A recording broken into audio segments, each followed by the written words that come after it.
sejahtera bagi kita semua. Yahoo! Yang saya hormati Bapak Ibu Dewan Juri, panitia beserta rekan-rekannya, dan hadirin sekalian yang saya kasihi. Pertama-tama, puji dan syukur kita panjatkan kepada Tuhan Yang Maha Esa, di mana atas berkat dan kasih-Nya kita bisa ada sampai saat ini, dan diberikan rahmat kesehatan, meski sekarang bumi kita sedang tidak baik-baik saja. Hadirin yang berbahagia, berdirinya saya di sini bukan seperti patung, berdiri sepanjang hari dan tak ada kata sepanjang masa. Tetapi saya berdiri sekarang ini di sini untuk menyampaikan sebuah pidato yang bertema tentang pemuda tolak golput. Namun, sebelum saya menyampaikan pidato saya, ada baiknya saya memperkenalkan diri. Perkenalkan, nama saya Intan Selvi Febrianti Zebua. Saya tinggal di Desa Ornamolo Satulot, Kecamatan Gunung Sitoli Selatan, Kota Gunung Sitoli. Hadirin yang berbahagia, berbicara tentang golput. Apa itu golput? Istilah golput berasal dari ungkapan golongan putih, yang dimana golput ini dimulai sebagai tindakan politik, suatu bentuk protes terhadap pemilihan.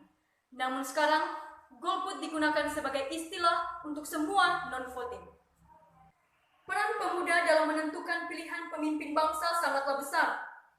Sebagai pemuda, saya harus memikirkan masa depan bangsa mau dibawa kemana. Dalam lingkup kecil seperti di institusi pendidikan, masih banyak mahasiswa yang tidak peduli dalam mengikuti pesta demokrasi. Dari banyaknya jumlah mahasiswa yang ada, masih banyak mahasiswa yang memilih untuk golput. Entah itu karena belum mengenal calon-calon pemimpin, atau memang karena apatis dengan pilihan mereka. Banyak masalah yang menyebabkan pemuda memilih untuk golput. Alasannya ialah yang pertama, karena kurangnya pemahaman mengenai sistem kepemerintahan di Indonesia itu sendiri. Kedua, menganggap bahwa proses pemilu yang rumit. Ketiga, karena kurangnya pengenalan para partai politik dan calon peserta pemilu. Dan yang paling parah, masih banyak pemuda yang merasa bahwa suara pilihan mereka tidak akan berpengaruh pada hasil pemilu untuk ke depan nanti. Hadirin yang berbahagia, pemuda harus peka dan rajin mengamati proses pemilihan calon pemimpin bangsa untuk ke depan. Jangan sampai pemuda cenderung memilih berdasarkan popularitas atau materi dari calon pemimpin. Kita bisa menggunakan cara lain untuk mengenali calon-calon pemimpin kita. Misalnya dengan melihat kontribusi nyata yang telah beliau lakukan selama ini. Wahai pemuda-pemudi, pilihan ada di tangan kita nantinya. Jika kita, pemuda sebagai rakyat apatis, maka fungsi kontrol akan lemah dan penguasa dapat bertindak sewenang-wenang sehingga dapat menghancurkan Indonesia terlebih daerah tercinta kita. Untuk itulah, kita harus menggunakan hak pilih kita dalam pemilu dan jangan sampai golput. Lawan politik uang, karena itu adalah racun demokrasi. Hak pilih kita tidak bisa dibeli dengan uang. Mari kita memilih calon-calon pemimpin ke depan sesuai dengan hati nurani kita. Kita lihat visi dan misi mereka, kita pilih dengan harapan mereka bisa membawa bangsa dan daerah kita lebih maju untuk masa yang akan datang. Sebagai pemuda, kita harus berperan dalam memajukan daerah kita, bangsa dan negara kita, minimal dengan ikut nyoblos, bukan diam.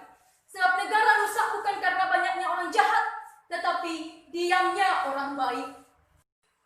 Hadirin yang berbahagia, Presiden pertama kita, Bapak Insinyur Soekarno pernah berkata bahwa sesungguhnya urusan bangsa dan negara adalah di tangan para pemuda. 1000 orang tua bisa bermimpi, namun 1 orang pemuda bisa mengubah dunia.